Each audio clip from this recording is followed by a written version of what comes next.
right, first up, how's this for a radical diet? Eat more bacon and watch the weight drop off. Well, it's a bit more complex than that, but as Paula Penfold will explain, the message is pretty simple. Ignore what the experts have been telling you. There's a growing body of opinion now, and this is totally different to what we've been told, isn't it, for a number of generations, that saturated fat is actually good for you. The Ministry of Health says a diet high in saturated fat will raise the risk of someone becoming obese. We need to increase the nutritional power of the foods we eat every day. Saturated fat. 8 weeks into her weight loss program. The devil incarnate. Do you know the chief killer of Americans is cardiovascular disease? She's got an addiction, just like I do, and I need help. New Zealand medical authorities. Don't eat it, we've been told. How you American with It'll make you fat. If your figure in the ribs or the bust, you're still going to get a bit of stretch there. I know that it's my fault. Or worse, it'll kill you. I stay active and regularly use Flora Proactive. For their experiment, researchers... But what if that advice is wrong? That just seems to high fat. What if saturated fat isn't just not bad for you, it's good for you?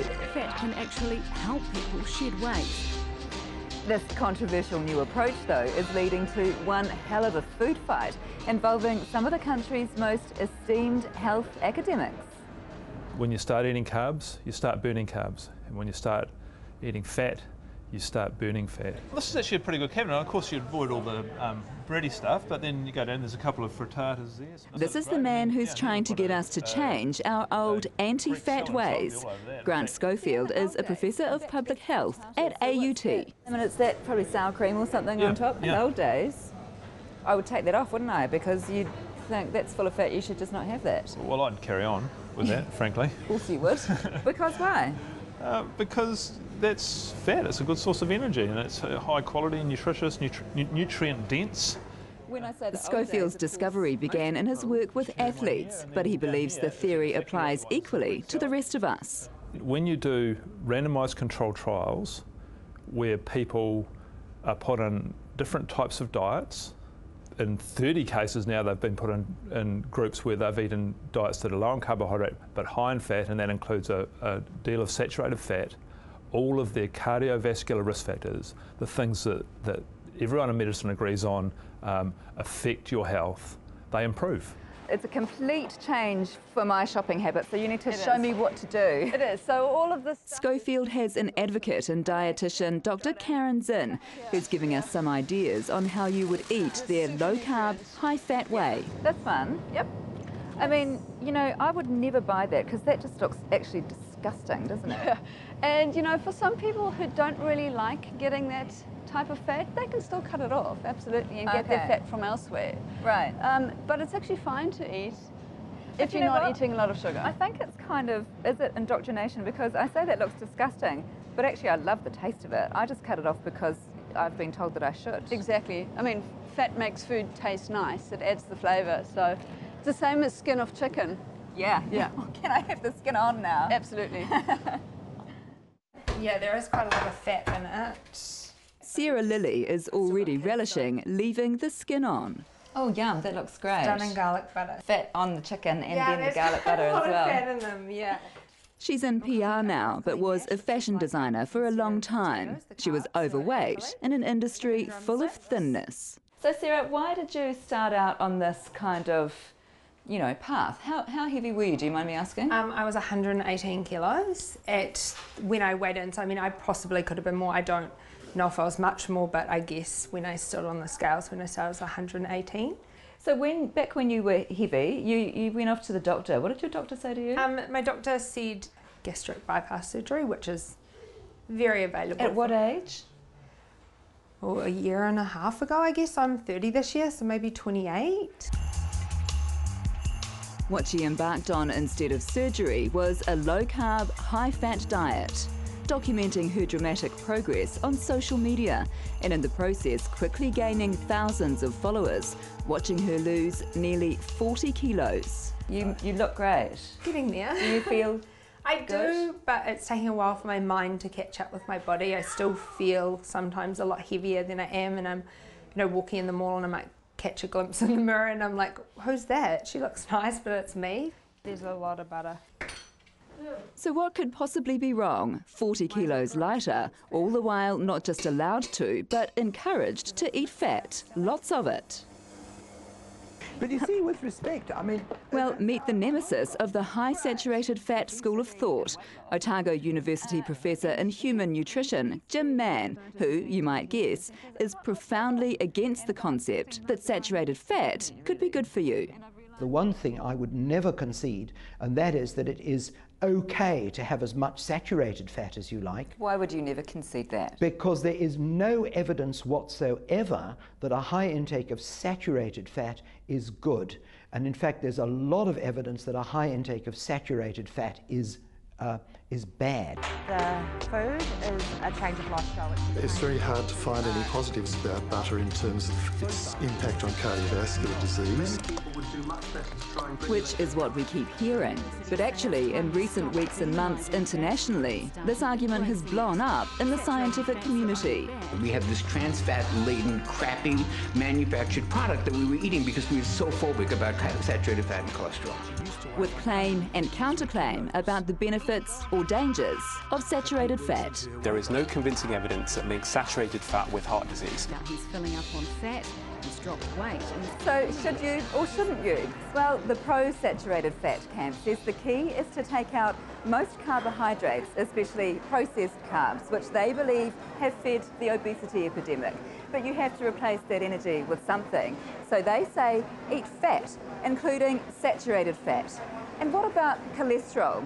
Well, they say it's not the evil that we've been led to believe it is, that every cell in our bodies needs it, and that the thinking around good and bad cholesterol is out of date. But the anti-saturated fat camp is adamant that's wrong, repeating their decades-long message of the link between saturated fat, bad cholesterol, and heart disease. It's enough to make a trip to the supermarket a conundrum. This is what I would buy. The green top trim milk. Yeah, and move a little bit back, this is what I would buy. Yeah, the blue top. Yep. Because? Because it has got more fat in it and helps you keep a bit more full. Exactly, it's got more fat in it, which is precisely what we've been told. Don't, and the official health advisors still have this. I know, it is, and perhaps that needs to change. There are a very limited number of people that understand the literature who would actually say we've got it wrong in terms of saturated fat. And what is more, not only is there a general consensus about that, but actually the reduction in cardiovascular disease is directly proportional to the reduction in cholesterol which occurs as a result of the reduction in saturated fat. Or is there an impact of the reduction in smoking? Is there an impact in terms of advancements in cardiac medical care? Is there an impact in terms of the $70 million a year we spend in New Zealand on statins? I am sure that every single one of those things you mention has contributed to a reduction in cardiovascular disease, but I'm referring to randomized controlled trials which take into account whether people smoke or not, whether people are on statins or not, and in fact some of those trials antedate statins. There are trials which were conducted before statins which involved a reduction in saturated fat and an increase in polyunsaturated fat. Try telling that to ex-dairy farmer Garth Scown. On the mashed potatoes, I put about that much in, in a pot of... Right, which is quite a lot. Yeah. When the expert said reduce your saturated fat, he started eating more of it. You're not joking, are you? No, I'm not. This is I eat a lot of butter. Really? And what does that taste like? Oh, should I? I don't actually know if I could. It's just a lot of people can't. Counterintuitive to eat that, isn't it? It's only a mental thing because it tastes good. The taste is good. Okay. Oh, that just feels so... Actually, you're quite right, it does taste quite good, but it feels so wrong. 69-year-old Garth also gulps down 1.5 litres of milk a day. Silvertop, of course, part of his steadfast devotion to saturated fat. What do you say to the experts' assertion that there is no long-term research to prove that the amount of saturated fat that you're eating is safe? Walking experiment number 1. It's been successful. Very successful. The mere sight of Rod Jackson's lunch is an indication of just how much he would disagree. I've got sprouts, I sprouted myself, raw carrots, beetroot from my garden, some almonds. An Auckland University epidemiologist, Professor Jackson is known to his students as the anti-butter professor. I'm sorry, Rod Jackson. Worthy even of a YouTube send-up. Never care about my arteries, just can't stand the taste of margarine. His message is pretty clear, all right, of the link between saturated fat and heart disease. Me and my butter got a special thing going on. You know, the proof is in the pudding. But can you prove that it's saturated fat consumption or the reduction in that consumption that has led to a drop in heart disease? Beyond reasonable doubt, yes. But the tricky thing for proving that causative link in terms of saturated fat is you can't isolate it. You never can with anything. Yeah. Well, that's the tricky thing, though, isn't it? No, it's not tricky. It's science. It's science. Okay, but not all of the scientists agree. Have they been down to the local supermarket or South Auckland or to a rugby match recently and had a look at the public, or to a local hospital and looked at the dialysis and diabetes and cancer? The advice that has been out there for a long time, you may argue, and you may well be right, that it's been working in terms of reducing heart disease, but it's certainly not reducing obesity. Okay, so let's address that directly. So heart disease down by 80%, that's heart disease mortality. Life expectancy of New Zealanders is increasing at about 6 hours a day. In terms of getting fatter, we are getting fatter, but very slowly. New Zealanders are getting fatter on average about half a BMI unit over 10 years. We're not getting thinner on the current but do you know advice. why? No, we're not getting fatter because of the current advice. We're getting fatter because food has never been cheaper. Food has never been more available. It's available 24 hours a day. So the reason we're getting fatter is that we've got lots of cheap food and it's available 24 hours a day, and it tastes good. The problem is they can all sound like they're making sense. So who should you listen to? What would you consider an expert? Who's qualified to comment on this?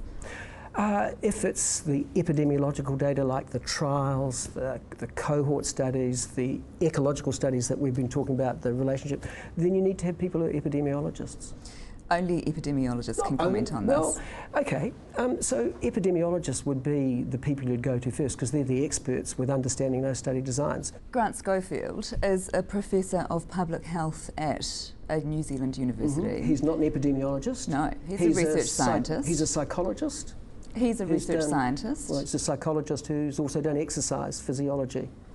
So are you dismissive of his credentials to be able to comment on this area? Compared to mine, yes.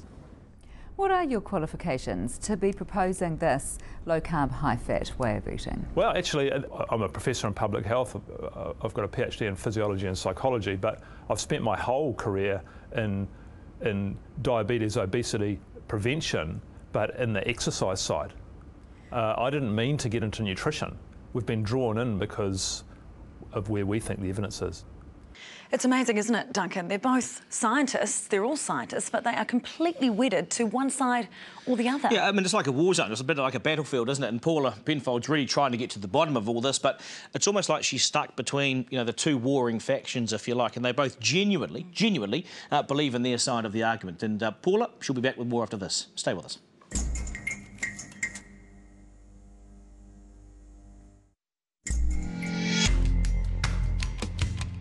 OK, so Paula Penfold genuinely doesn't know what to believe, low fat or high fat, low carb or high carb.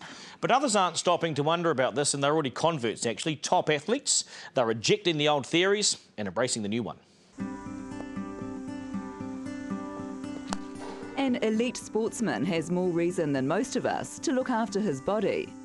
So what is New Zealand cricketer Mitchell McClenaghan doing eating more saturated fat, not less? Well, for the past 3 years, he's followed what's known as the paleo diet, eating more like our ancestors, dropping grains, and yes, eating much more fat. For the way I play my cricket, I go, excuse the expression, balls to the wall all the time, and I feel like I can do that all day, just because my insulin levels and my energy levels aren't spiking and having big dips and lows. Have you noticed any effect weight-wise? Yeah, massively. Yeah, I was about 110 kgs and lost about 15 kgs and got down to 95, and I just felt more energy. I was more mobile. I was functioning really well mentally. Yeah, I think that's a huge component of the high fat concept. In an athletic field such as the one that you work in, are you perceived as being a little bit crazy for following a diet like this? Yeah, I think if you asked me that question maybe a year ago, 2 years ago, you know, I think I was definitely met with that kind of attitude. And I think what you're starting to see in the States now, and just through by building awareness, is that, you know, as long as I'm feeling good and eating the way that's you know, producing results for my body and my mental health, I think it's you know, it's a good way to be. The Australian cricket team thinks so too, going low carb, high fat. Tell us about your involvement. With the full support of the team doctor, as he told the ABC. I think we've got it all wrong over the years with this low fat obsession that we have, and the guys, once they went onto that low carb diet, managed to lose weight quite significantly. What about the diet of the prehistoric past?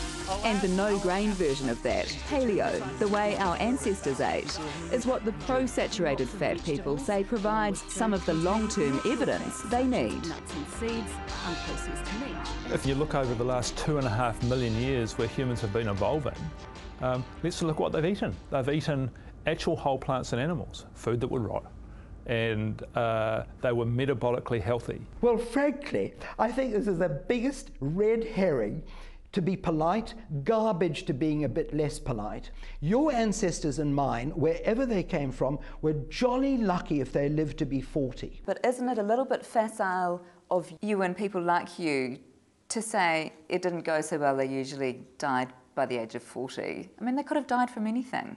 Absolutely, but what I'm saying is it shouldn't be introduced into the argument because they haven't got any data. I'm not saying that I'm using it as an argument to say any kind of diet is healthy. I'm simply saying that there is nothing in the argument to say it's good. Using the paleo position or citing the way that our ancestors ate, your critics actually laugh that out of the building. They call it garbage. Yeah, well, you can do that. And I can understand why putting a label like paleo does that, because I have no idea of the exact foods that my ancestors ate, but we're not talking about the paleo diet. We're talking about taking an evolutionary biology perspective and understanding human metabolism and nutrition. Now, honestly, guys, you would reject 2.5 million years of human evolution and understanding how human metabolism works, and we should just go with the food pyramid? Really? And this is where we need to be. Dietitian Karen Zinn might be a bit of a pariah in her field. She's done a complete 180 on the food pyramid concept she's been teaching for 20 years. So into the cereal aisle, this would be how most New Zealanders start their day, wouldn't it? Cereal or a piece of toast? Yep, absolutely. What did you have for breakfast today? Well, I normally have an omelette with lots of vegetables, but this morning I actually had some berries with 2 types of thick, creamy, high-fat yogurt, and I actually had a dessert spoon of high-fat almond butter just dolloped on the top. And Get out of here. And I topped that off with some instant coffee with cream. Cream in your coffee even? Yeah. Can I mean, I don't mean to be rude, but look at you. I mean, you're tiny. Well, you're probably lucky to start with, were you? Please tell me that. Yeah, I've got good genes, but it's important to realise that fat doesn't actually make you fat. That I can't buy. But for us, the public, the two polar opposite views leave us with very little left. What am I supposed to eat? I'm speechless. There is a huge variety of food that you can eat. The first point to make is I'm being facetious in a way. I know you are. My point is Yeah. that there is such conflicting advice now. You might be right, but Grant Schofield might be right. Yeah, I'm sorry. I mean, I don't think there is conflicting advice. All these new ideas are as old as the hills, and nobody has come out with any good substantiation of them. Perhaps they just haven't had the time yet to establish the research that would satisfy you. Well, they need to get on and produce that evidence, and I would argue producing that evidence before they try to persuade the world that they've got the answer. So do you maintain that if we were to come back in 30 or 40 years and interview you again, you would have the research that would keep the likes of Jim Mann happy? Well, Jim will be gone by then, but the thing with that is this science will evolve. I will shift my opinion a bit. I think Jim will shift his opinion, and we'll end up in the same place. I don't know if I could. While the scientists fight it out between themselves, up and down the country you'll find more and more people eating more and more fat. That is really delicious. It's like a health food. Yeah, mate, I know. Like at Sarah Lily's house, dessert of full fat cream whipped into a mousse with protein powder. It's hard to believe that you could lose weight eating this. Yeah, I think in the beginning you kind of struggled to think that bacon and eggs and avocado, which is a lot of what, when I was overweight, I was eating, but you've taken out all the sugar that I was eating as well, so you're just eating the fat. And you can tell even she loves this. Interesting. I mean, do you eat... I mean, I always wanted to ask you this. Do you eat bad food? I mean, bacon, sarnies... Everybody does. It's just been Easter. I have to confess I had a chocolate brownie with fresh cream on it. I love it. Sugar? I mean, you're a big sugar freak? It's hard. I think it's just hard to avoid. And Sarah Lily made the point there, if you're going to do this diet and eat all of that fat, you have to cut out the sugar, and that is the hardest part. Did you want to ask me anything? What about you? You're going to continue on with the bacon sarnies? I think so. I'm normal, OK? I thought so.